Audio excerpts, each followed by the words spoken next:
rives accueillantes de tes aphorismes, je m'abandonne, fraternelle. La poésie y parle la langue de l'infini. Pour elle, je traverserai le pas de toute la durée de ma vie. Elle peut m'enseigner, comme on se dit, l'aube, le ruisseau, la mer, Mama, le paradis. Assurément, elle peut.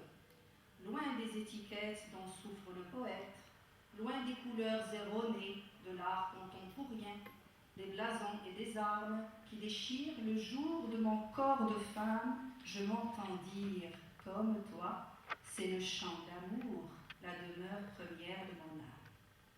Mais dans un grand cercle d'inadéquation, où, comme tu dis, l'écriture sans Dieu est celle qui tient le haut du pavé de nos jours, mon alphabet se noie.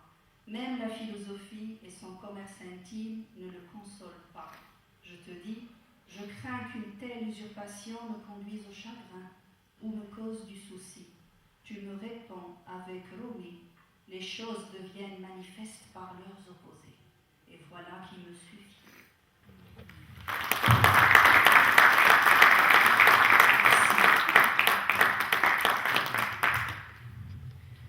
Avant de donner la parole à Faisal Bentouzi, qui est ici parmi nous, je voudrais vous dire de vous souvenir de cela, sans la moindre complaisance.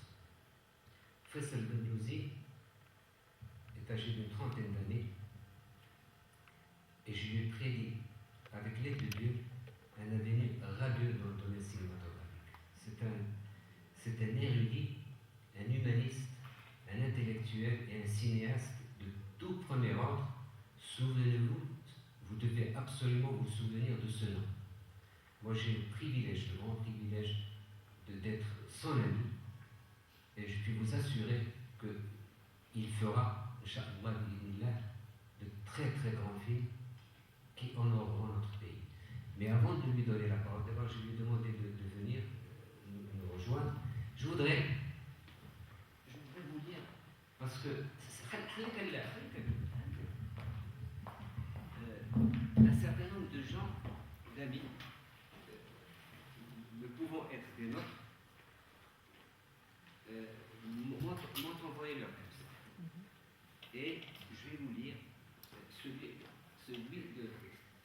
Lisez ça. De toute façon, ça ne va pas prendre longtemps.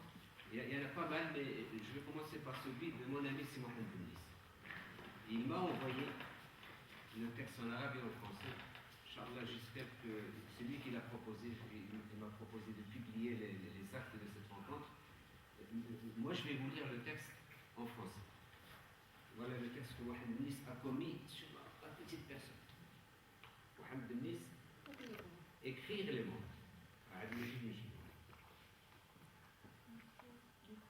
Il passe par eux. Il passe les nuits à écrire, tout simplement, les nuits. Dans une chambre qui ne ressemble pas aux autres chambres.